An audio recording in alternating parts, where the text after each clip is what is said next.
You know, sometimes the hardest sound in the world ain't the crash of thunder or a slammed door.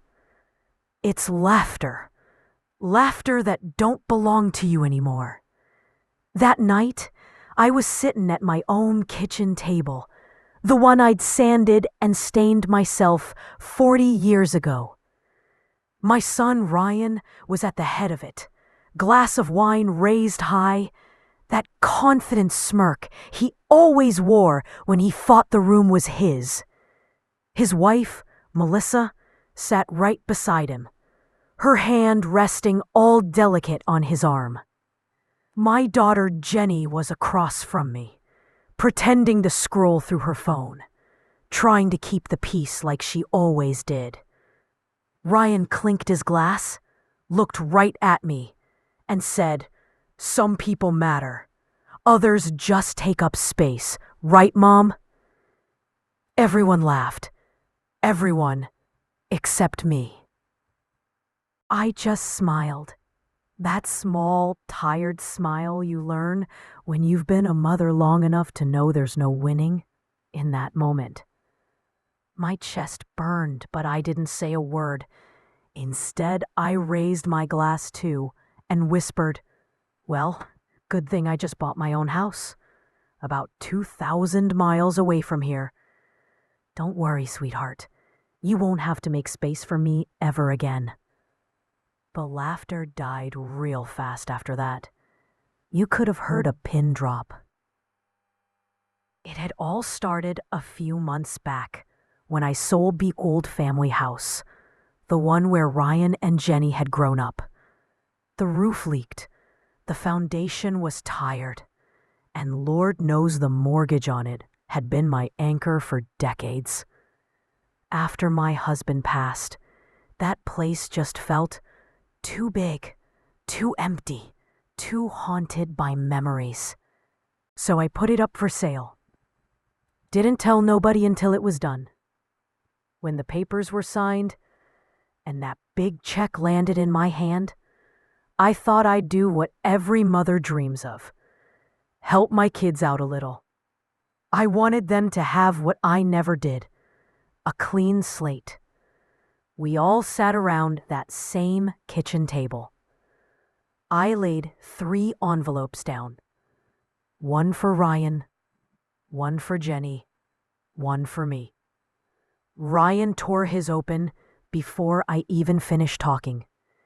He counted the bills like a kid on Christmas, then looked up and said, "So what's in yours, Mom? You don't need much, right? You've got your pension. Maybe keep a little for coffee money or whatever." I chuckled softly and said, "I was thinking of saving a bit for my old age. You know, for emergencies." That's when it happened. He reached across the table, quick as lightning, and snatched the envelope right out of my hands. "Mom, come on," he said. "You've got Social Security. You'll be fine. Melissa and I need this for a down payment.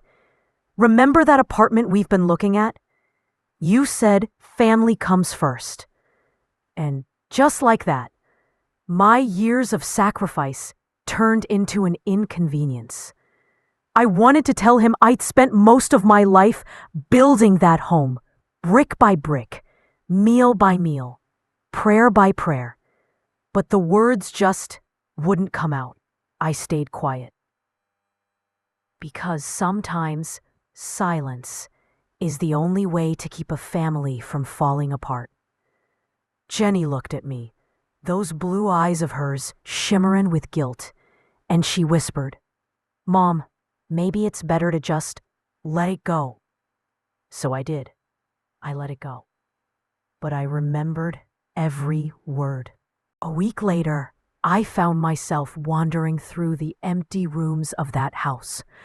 Every corner had an echo: laughter, birthdays, slammed doors, late-night talks.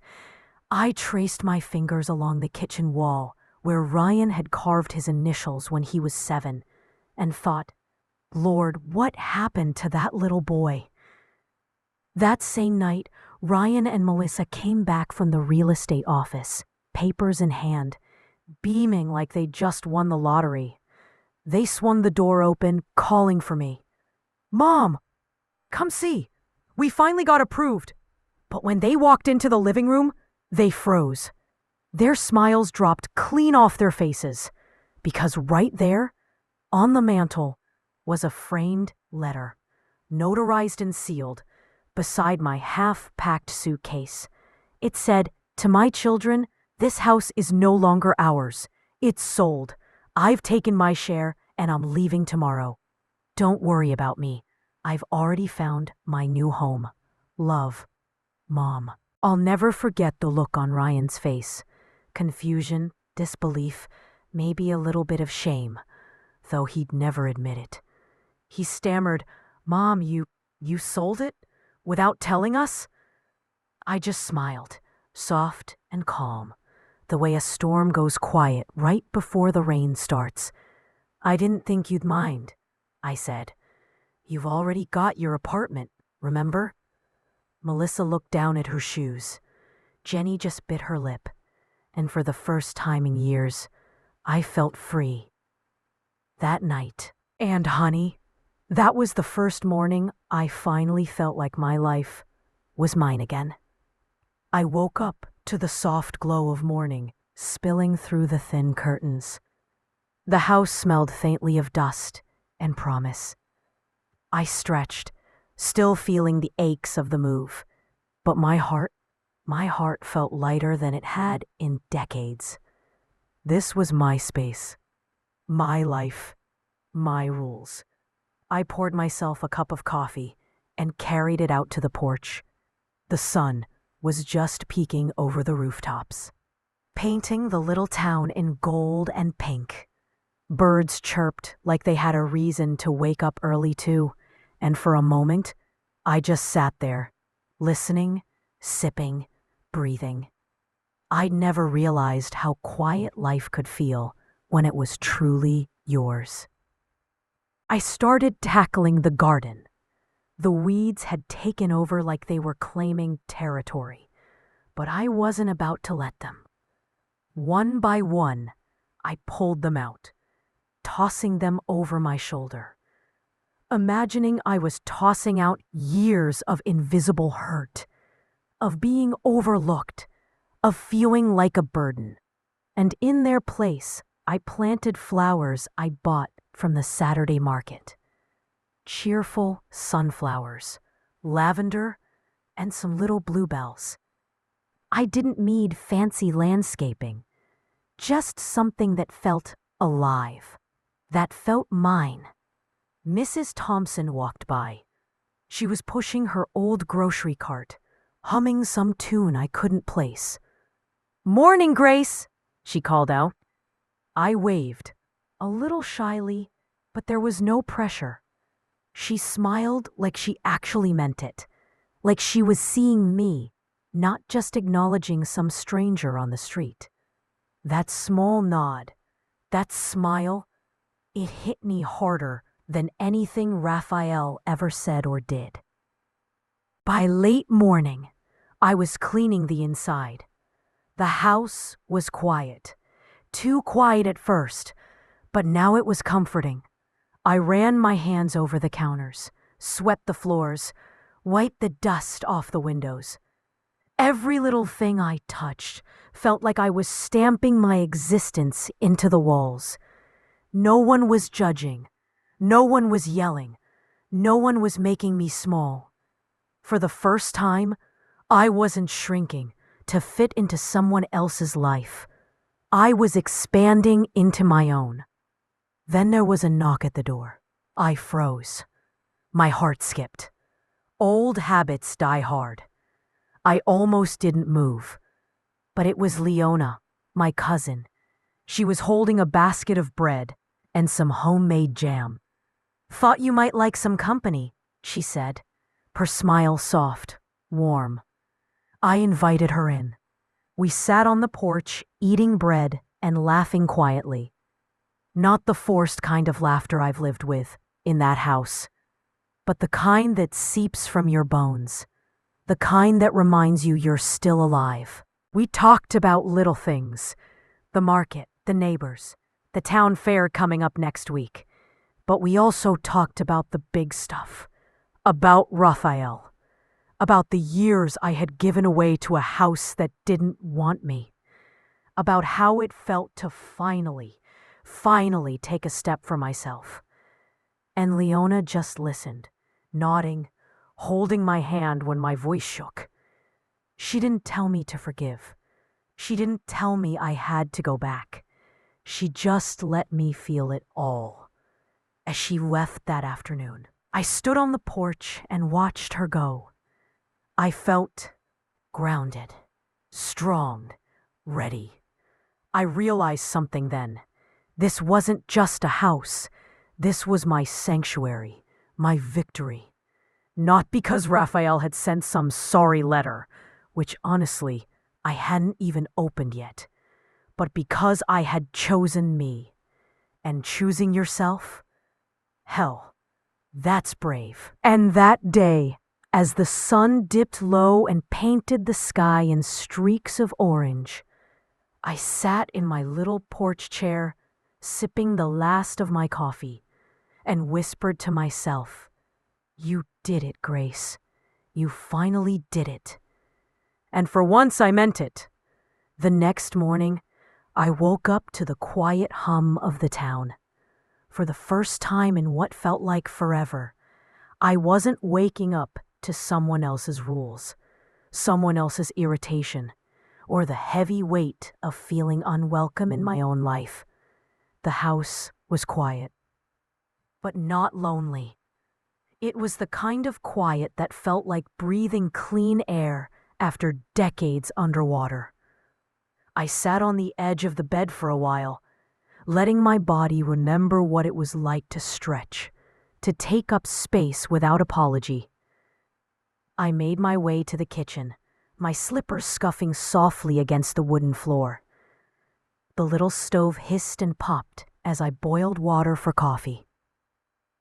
It wasn't fancy, and the coffee wasn't perfect, but it was mine. My hands shook a little as I poured it into a mug, the mug I had picked out at the local store, chipped on the rim, but sturdy. And I carried it to the porch. The sun was just brushing the rooftops, painting everything gold, and I sat in one of the old chairs I had dragged out here yesterday. I had no plan, no schedule, nothing demanding me to be anywhere or anyone. I just listened. The wind rustled through the trees. A pair of sparrows chirped back and forth like they were having a full-on conversation, and somewhere in the distance, someone was hammering or sawing, building or fixing something. Life was moving slowly here, deliberately, with intention, and it felt like I'd finally caught up to it. I started working on the garden. The weeds had nearly claimed the entire backyard, tall and stubborn. I grabbed my gloves, a rusty pair of clippers, and dug in. With every weed I pulled, I imagined yanking out the frustration, the invisible bruises, the years of being treated like I didn't matter. And with every little flower I planted, violets, daisies, and a few wild marigolds, I felt a tiny spark of hope grow. Maybe this place wasn't just a house. Maybe it could be a home. By late morning, I had dirt under my nails, sweat on my forehead, and a deep ache in my shoulders. And for the first time, I felt proud of that ache. It wasn't from strain or worry or being stretched too thin to please someone else.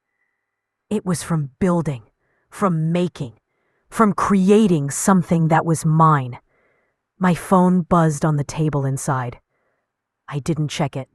Not yet. I was learning that the world could wait.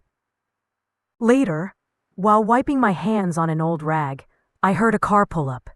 My heart jumped for a second. Old reflexes die hard. But then I saw the neighbor, Mrs. Thompson, getting out. She was holding a basket of groceries, smiling like the sun itself had decided to come visit.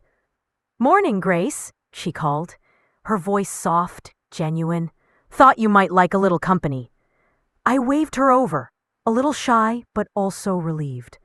She set the basket down on my small porch table, and we started talking.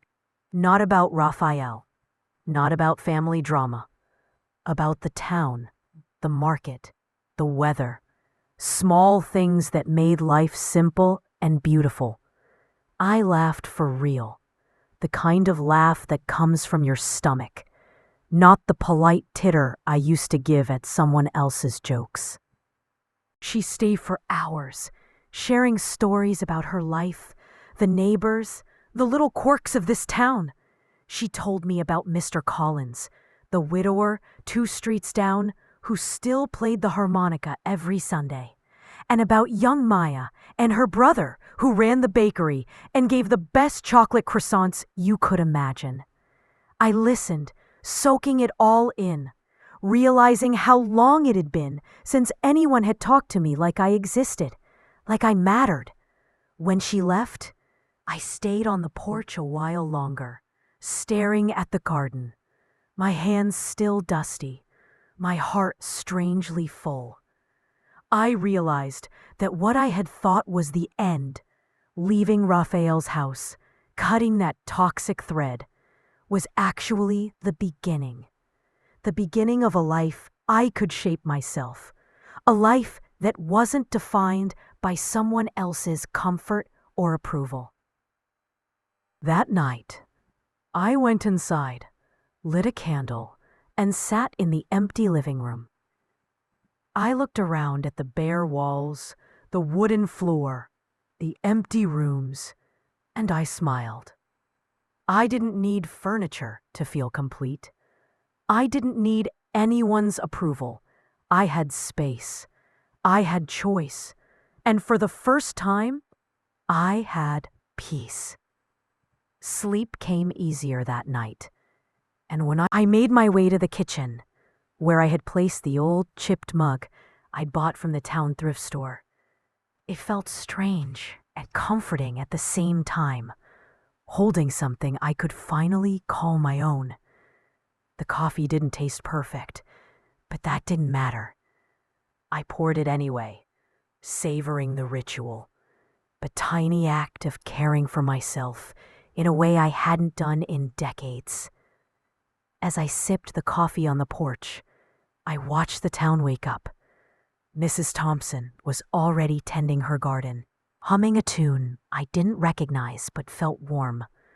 A dog barked somewhere down the street, and a truck rumbled past, rattling windows in a way that used to annoy me. I had been here a week now, and every small action felt revolutionary.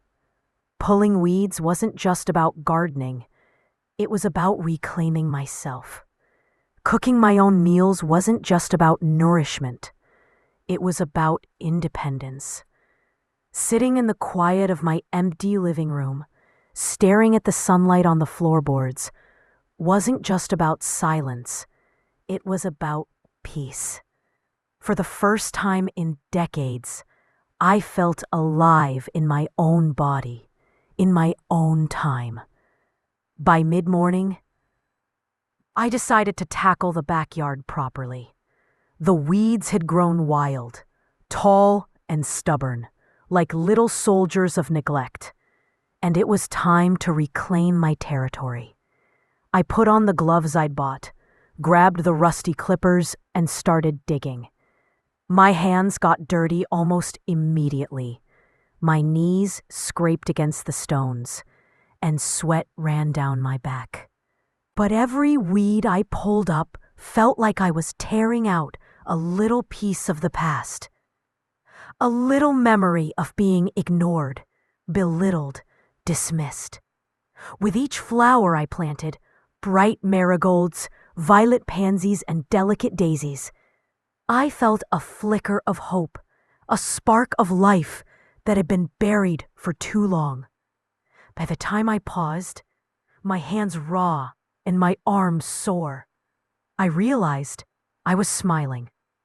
Not the polite, careful smile I used to flash. The quiet was interrupted by a soft honk. I looked up to see a small red car slowing down in front of my house.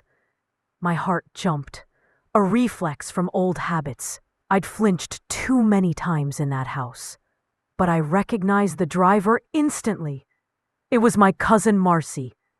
She stepped out with that confident, messy-haired energy she'd always had, carrying a basket brimming with fresh bread, fruits, and what smelled like homemade muffins.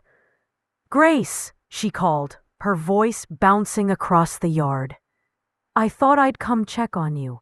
See if you're not plotting some grand escape from this little town already." I laughed, a real belly laugh that made my chest ache in a good way, and waved her over.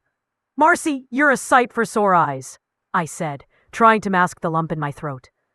Seeing someone who had never judged me, never demanded anything from me, was strangely emotional. She plopped the basket down on the porch table and settled into the chair opposite me.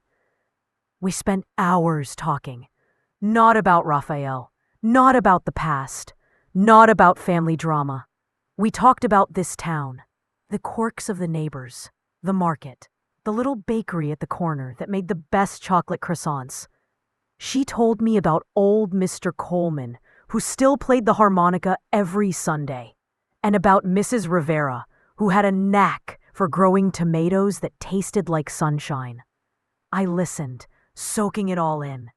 Each story, each laugh, each shared cup of coffee was a stitch in the healing quilt I was slowly piecing together. Later that day, I wandered into the small town market, my basket swinging on my arm. People greeted me warmly, with nods and smiles, and nobody asked who I was or why I had arrived alone. That simple act of acceptance felt revolutionary. I bought fresh eggs, a loaf of bread, and a little bouquet of daisies for the kitchen table. Back home, I unpacked the groceries, set the flowers in a jar, and felt a sense of calm wash over me. For the first time in decades, I was living a life that felt like mine, in every sense. Night fell softly. I lit a candle in the living room, the tiny flame flickering and dancing across the bare walls. I sat on the floor, leaning against the couch I didn't yet have, and thought about everything that had led me here. The anger, the humiliation, the years of invisibility, they all still lingered, like shadows at the edge of my vision. But they no longer controlled me. I had reclaimed my voice, my space, my dignity. I had chosen myself, and that choice was irreversible. Sleep came easier that night than it had in years. I didn't dream about Raphael, didn't wake up in a panic. I dreamed of flowers growing in sunlight, of laughter echoing in a quiet street, of a life lived slowly, deliberately, and with intention. The next morning, I woke to find Marcy had left a note in my mailbox. "Breakfast at mine tomorrow? Don't make me cook alone, old lady." I smiled. Life was slowly stitching itself back together, thread by gentle thread.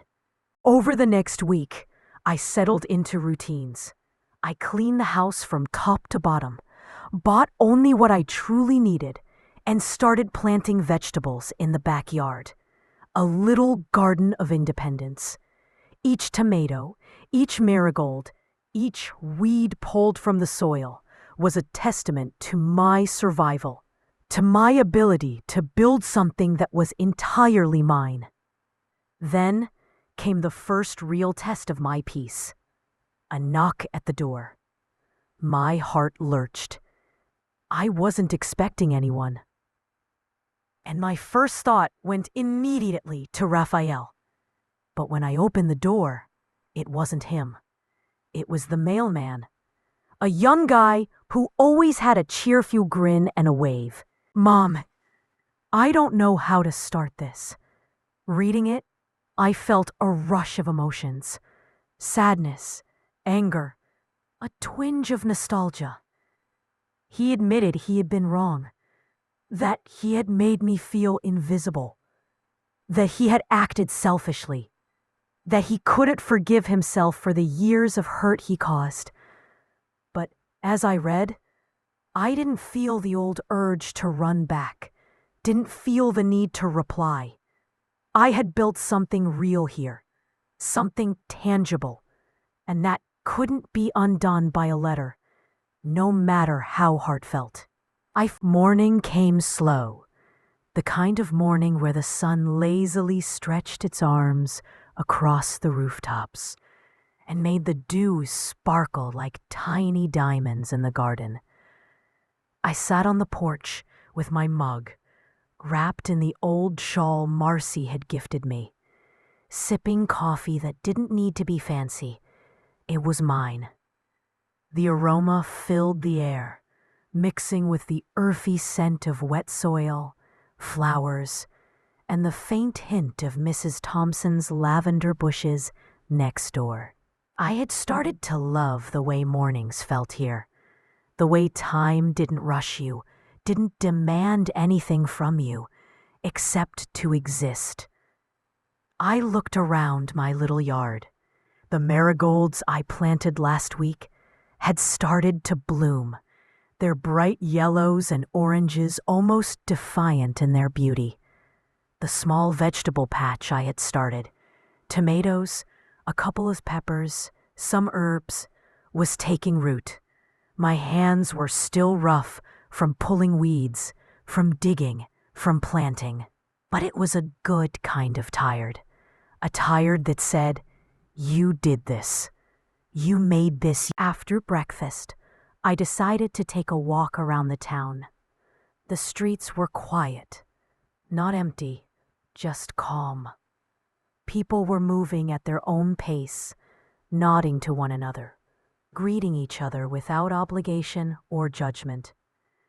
I passed the small bakery where Jessica, the single mom I had met last week, was arranging fresh bread in the window. She waved, and I waved back. No questions, no expectations, just acknowledgement. That simple thing, that tiny gesture, felt like validation. I wasn't invisible anymore. I wandered into the market, picking up fresh milk, eggs, and a loaf of crusty bread. Mr. Henderson, the widower next door, was there tending a stall of homemade jams. "Morning, Grace," he said, his smile slow but genuine. "You're getting better at this town thing, huh?" "I guess," I replied, smiling. "Still feels new every day." "New can be good," he said. "You just gotta let it grow into the old." I nodded, feeling the weight of his words more than he probably knew. New could be good. For the first time in a long time, I wanted new. New life, new routines, new boundaries. The old had been heavy, suffocating, filled with voices that dismissed me, laughed at me, or expected me to just take it all silently. Back home, I spent the afternoon tending to the garden. Pulling weeds had become almost meditative, each one a tiny act of reclaiming space. Planting the flowers was like painting small bursts of color onto the blank canvas of my life. I imagined the porch filled with hanging plants and lights, the backyard hosting a little table with coffee in the morning sun. For the first time, I could imagine a future without someone else's shadow lurking over every choice. Then the mail came. A simple envelope, no return address. My stomach tightened, an old reflex from years of expectation. But when I opened it, it wasn't Raphael. It was Marcy, a postcard from a weekend trip she had taken, scribbled with doodles and tiny notes about sunsets and pastries she wished I could taste with her. Relief washed over me, not because I feared Raphael's presence, but because the reminder of normalcy, of people who didn't complicate life unnecessarily, felt grounding. That evening, I decided to cook a proper dinner for myself. Something hearty, something comforting. Chicken, roasted vegetables, and a small salad. I moved slowly, deliberately, savoring each action. Chopping, stirring, seasoning. No one was criticizing. No one was hovering. No one was measuring my worth based on my productivity, my behavior, or my presence. I sat down with the plate in front of me, took a bite, and realized I hadn't felt hunger and satisfaction at the same time in years. But the peace was fragile. The next day, as I was watering the garden, I noticed a car slow down at the end of the street. My heart caught. I froze mid-spray, holding the hose, watching. The car lingered too long, and something about the way it idled felt deliberate. The driver didn't wave or smile. I recognized the make of the car. It wasn't local, not a resident. It was foreign, pristine, controlled. My mind raced, memories flooding back, the tension, the judgment. I went inside, closing the door slowly, not locking it, just pausing. I had no idea if it was him or someone else, but the fear, the old reflex of watch your back, be small, keep quiet, was there. I shook my head, trying to banish it. Not anymore, I told myself. I had my space now, my life, my rules. The week rolled on, and I began establishing routines that were mine. Mornings were coffee and porch reflection. Mid-mornings were for the garden. Afternoons for errands, town visits, or simply reading in the sun. I discovered a little library tucked behind the town square, where I could borrow books freely, and a small cafe where the barista didn't ask about my past, only whether I wanted cream or sugar. Slowly, my mind began to unclench. Slowly, one evening, as I was watering the flowers, the doorbell rang. My stomach lurched, but it wasn't Raphael. It was Rodrigo, the cousin who had reached out after my move. His face was a mixture of concern and determination, like he was carrying some unspoken message. "Hey, Grace," he said softly, almost hesitant. "Hope I'm not barging in." "Rodrigo," I said, stepping aside, "you're fine." We sat on the porch, the sun setting behind the houses, the sky a canvas of purples and golds. He talked about the family, about the splits, the fights, the voices that were finally starting to see Raphael for who he really was. I listened, nodding. I didn't feel satisfaction, just sadness. He was still my son. The boy who had once held my hand when he was small was gone, replaced by someone I barely recognized. But Rodrigo's sincerity, his attempt to acknowledge my experience, was grounding. Days turned into weeks. I planted a small vegetable patch, carefully labeling tomatoes, peppers, and herbs. I made friends with neighbors, Mrs. Miller with her tamales, Mr. Henderson with his smile, Jessica with her stories of bakery life and young kids. They became my informal family, not by blood, but by choice. And with them, I felt seen. I felt safe. I felt normal. Then one day, As I trimmed the marigolds, the car pulled up again. This time, I didn't flinch. I knew who it was before the driver even stepped out. Raphael. His black, polished car gleamed under the sun. The same arrogance in his posture, the same tension in his steps. He approached the porch slowly, like he was trying to measure the distance between us, like he needed permission to exist in the space I had claimed. I set down the clippers, wiped my hands. "Grace," he said, voice clipped but trying to sound calm. "We need to talk. I can't just let this go." I looked at him, my chest open, my stance steady. "We're talking, Raphael," I said softly, evenly. "But not on your terms. Not here to please you. Not here to bend. Not here to make your life easier. I'm done with that." He blinked. I saw a flicker of something he hadn't felt in years. Uncertainty, maybe even guilt, but I didn't give him an inch more than he earned. I just want to fix things," he said, stepping closer. "Fix things?" I repeated, voice calm but sharp. "Raphael, the only thing you broke was my peace. And peace isn't something you fix with words. It's earned. And right now, you're the last person who gets to earn mine." He hesitated, and for a moment, I saw the boy he used to be. The one who had hugged me tight, who had cried when he was hurt, who had loved without calculation. But that boy was buried deep, and the man in front of me didn't get to erase years of neglect with an apology. He finally stepped back, defeated in a way that no one had ever seen him before.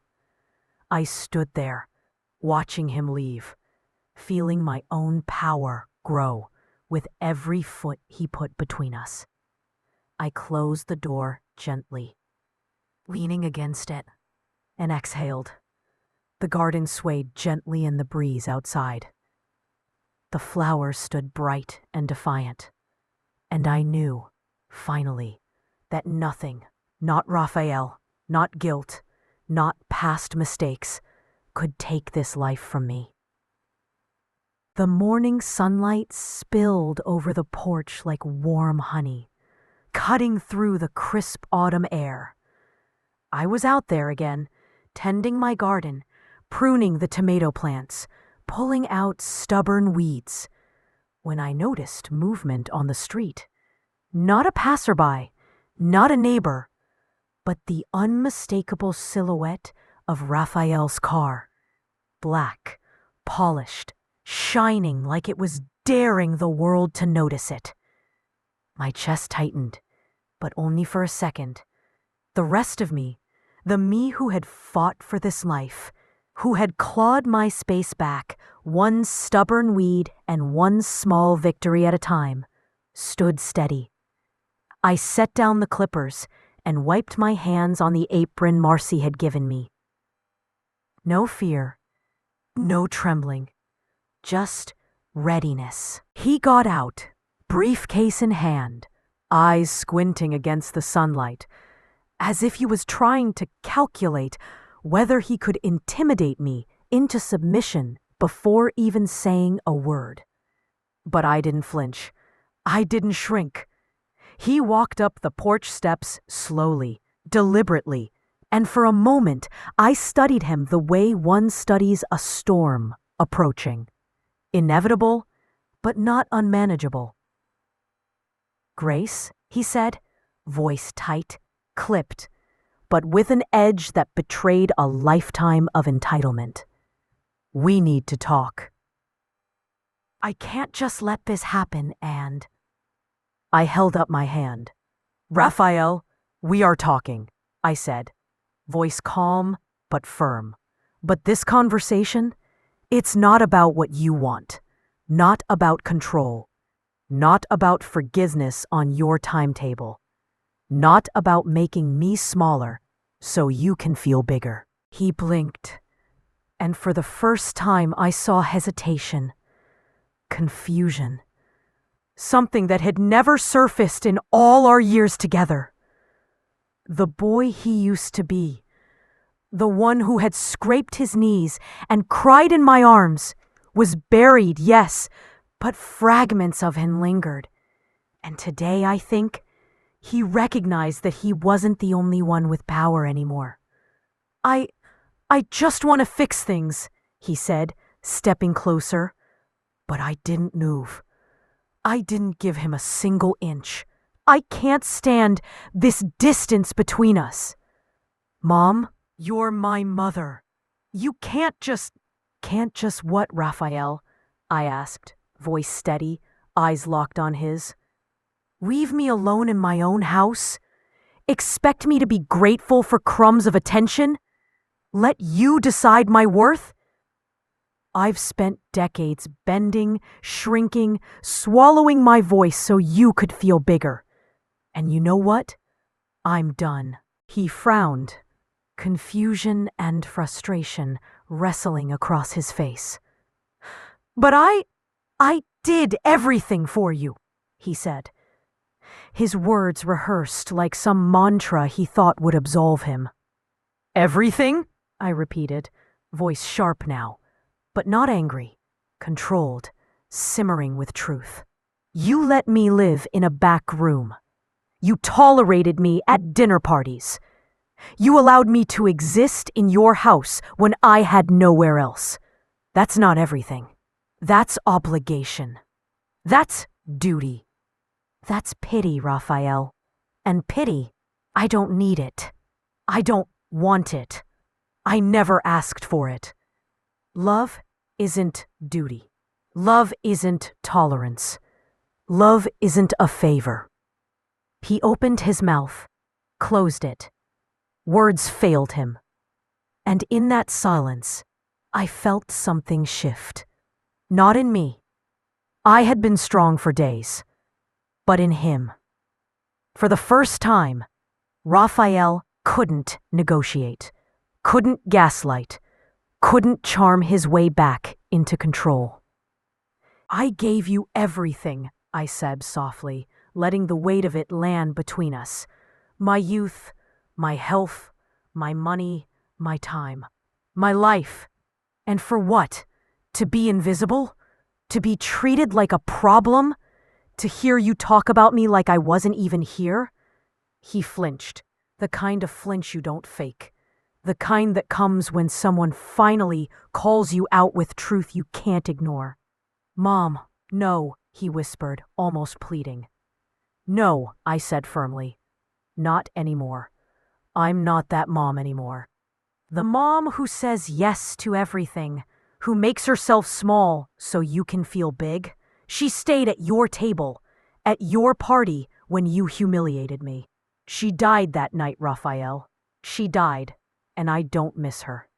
You can leave now. Go back to your life, your house, your comfort. I am staying here. I am living. He swallowed, his jaw tight, eyes darting around, as if searching for some escape, some loophole he could exploit. But there was none. I wasn't bending. I wasn't negotiating. I wasn't afraid. I had reclaimed something far more valuable than any apology, any acknowledgement he could offer. My life, my space, my voice. He turned, finally, slowly, like the weight of reality was pressing him down. He didn't argue. He didn't demand. He didn't promise to call back or to change. He just walked. Back to the black car, back to the world where I wasn't in charge, but where I no longer needed to be invisible. I watched him leave, every foot between us a small victory. The engine faded, the tires kicked up dust, and then nothing. Just the quiet. Just my home, just the life I had fought for, brick by brick, plant by plant, day by day. And for the first time in decades, I let myself cry. Not the kind of crying that comes from fear or exhaustion, or from being humiliated by someone else's words. This was release, relief, power, grief for the years lost, yes, but also gratitude for this space, for the autonomy, for the chance to rebuild a life that belonged entirely to me. The next few days were quiet, but charged. The garden flourished, little by little. I met more neighbors. The local cafe became a regular haunt, where I could sit with a book, sip coffee, and watch the world without expectation. Mr. Henderson and Mrs. Miller became allies of sorts, checking in, offering advice, a meal, or simply company. They didn't ask me to fit into their lives. They accepted me as I was. Then came the letter, slipped under my door while I was making breakfast.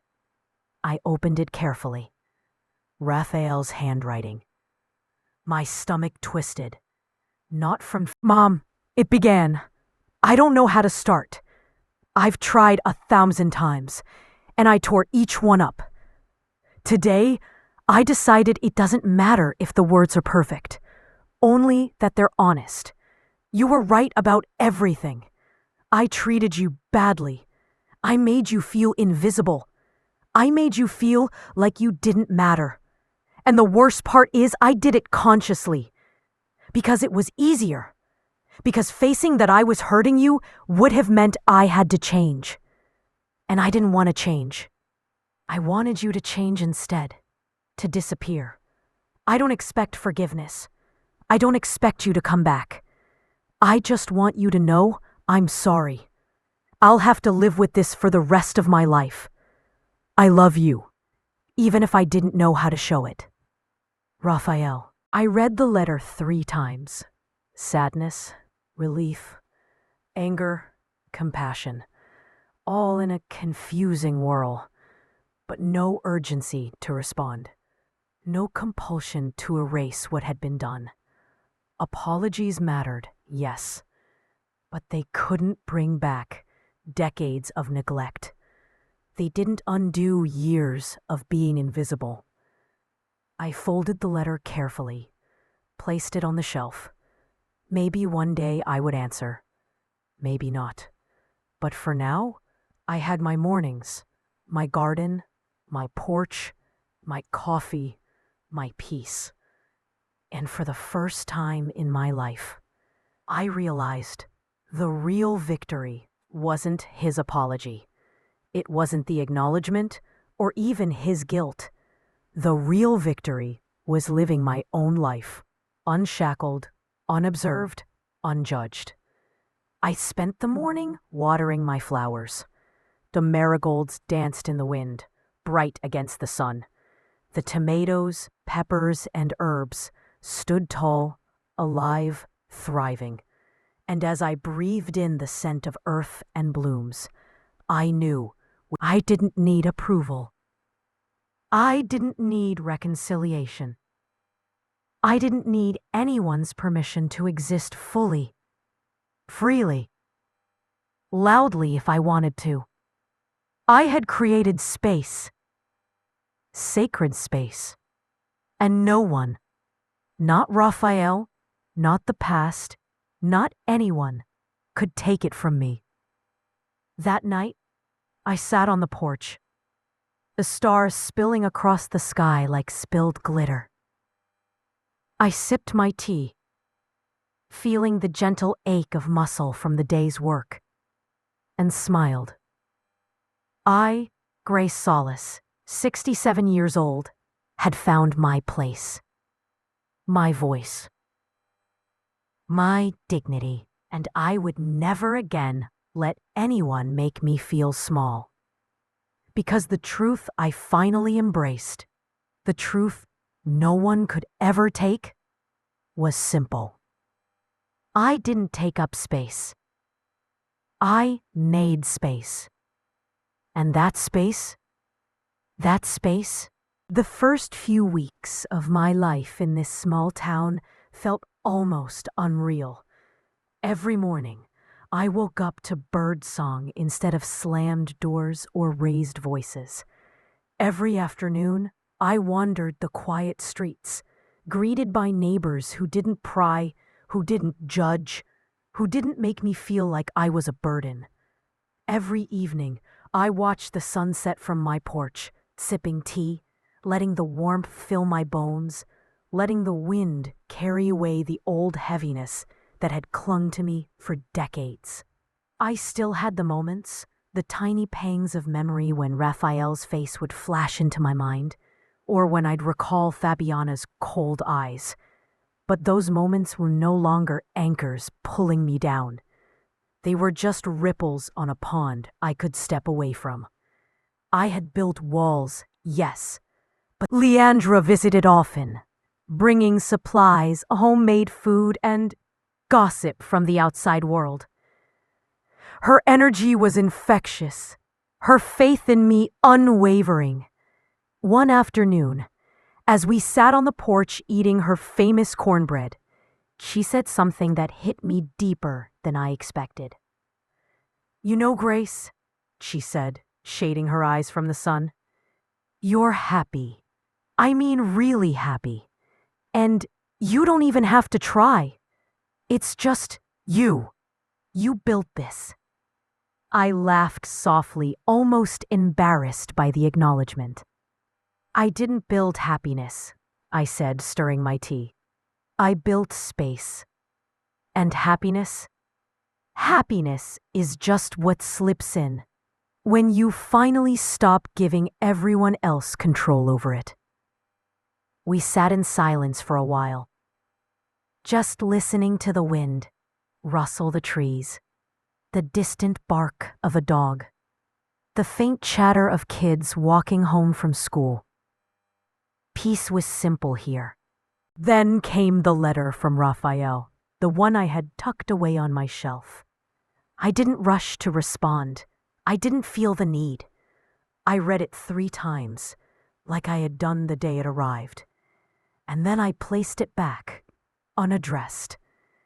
Apologies didn't erase years of invisibility. But knowing he understood now, that mattered in its own quiet way. I began to notice the small things that made life here rich, even without people I'd once called family. The way Mrs. Miller smiled when she passed me on the street, holding a basket of fresh tamales. The way Mr. Henderson would wave me into his garden, showing off his latest blooms, nodding as if saying, "This is life, and you deserve it too." The kids from down the street would sometimes wander past my yard, curious about the little garden I was cultivating. And instead of feeling like a burden or an outsider, I felt part of a community, part of something larger than myself, but not at the cost of my own peace. One morning, I woke early, coffee in hand, and decided to walk to the town square. The fountain in the center gurgled, sunlight glinting off its water. I sat on a wooden bench, watching the world move slowly, comfortably. I noticed Jessica, the young single mom from the bakery, juggling 2 kids and a basket of bread. I waved. She waved back, exhausted but smiling. For the first time in years, I wasn't envying anyone. I wasn't wishing to be anywhere else. I was exactly where I was supposed to be. I returned home, that evening, as the sun dipped below the horizon, painting the sky in shades of orange and violet, I sat on my porch with a notebook. I began to write, not a letter, not a complaint, not a list of regrets, but my own story, my thoughts, my dreams, my days, the little victories, the small pleasures, the way the wind smelled after a fresh rain, the way the flowers leaned toward the sun, the way a stranger's smile could ripple through your heart and make the world feel soft for a moment. The notebook became a ritual. Every morning, coffee and writing. Every afternoon, gardening. Every evening, reflection. And slowly, the quiet life I had carved out began to solidify into something permanent, something real. Months passed. Seasons shifted. Winter brought frost on the windows, and I discovered the joy of sitting with a blanket, knitting, listening to music, feeling warm and alive. Spring brought blooms and the first taste of fresh tomatoes from my own garden. Summer, hot and golden, filled the air with cicadas and the scent of honeysuckle. I no longer counted the days I had escaped Raphael. I counted the moments I had claimed for myself. And then, one evening, as I was watering the garden, I saw a familiar car down the street. My heart didn't jump. I didn't panic. I simply observed. It was Rodrigo, Raphael's cousin. He approached, hands in pockets, awkward but steady. "Grace," he said softly, "I hope I'm not intruding." "You're not," I said, smiling faintly. "Come on up." We sat on the porch as the sun set, casting long shadows across the yard. He apologized again for everything he hadn't done years ago. He spoke of family disputes, of how people were finally starting to see Raphael for who he was, and how many regretted not speaking up sooner. I listened, nodding, letting him say what he needed to say, without expectation, without anger, because I no longer needed to be vindicated. I no longer needed validation. "You don't have to forgive him," Rodrigo said at last. I wanted you to know you're not alone." I smiled, a true, calm, unshakable smile. "I know," I said, "and I'm not. I have my space, my life. I have people who see me. That's all that matters." The days continued, each one a small celebration of autonomy. I found myself laughing again, not out of politeness or obligation, but because something truly tickled me. ... A cat lounging on a fence, a joke from Leandra, the absurdly large watermelon at the farmer's market. I moved at my own pace. I ate when I wanted. I slept when I wanted. I existed, fully, without compromise. One Sunday morning, I brewed coffee and sat on the porch, watching the town slowly wake up. Children ran down the street, neighbors waved, the wind rustled through the leaves. I sipped slowly, savoring the warmth in my hands, the freedom in my chest. The knowledge that every inch of space here was mine. I thought about Raphael, not with anger, not with longing, not even with sadness, but with a distant, quiet compassion.